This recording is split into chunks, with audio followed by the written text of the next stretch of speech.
Mainit Spring ang makalingta pa itlog, masarakan ni Tubo Abra at itidetalye.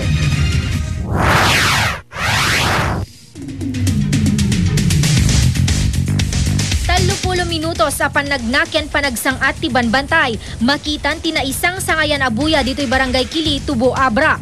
Ibilang ti bumarangay daytoy a falls ken hot spring, agrasya manipod na marswa.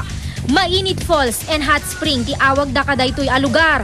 Agserserbi pay ngamin daytoy a klinik ti barangay.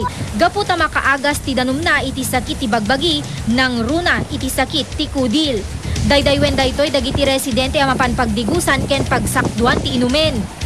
Da kami pa nga bumarangay but so ti pagdigdigusan mi ta mamati kami nga makaikatiban no at agasan nga sakit nga batiro man dagi skin disease. Mabalin mo pa nga inuman ta at dapat makaagas kanu pa ti Twitter. Agabay ti falls ken ti hot spring. Makita pa iti basit a kuweba iti hot spring ngem saan na maserek daytoy gapu ti kinabara na. Gapu ti temperatura ti danum. Makalingta daytoy ti itlog iti uneg ti 30 a minutos. Kuna ti DNR, umababot ti 100 degrees Celsius ti kabara ti danum. Aktibo ti munisipyo ti panangitan dudo ti turismo iti Tubo. Ngem na iget damit a protektaran dagiti natural resources iti ili.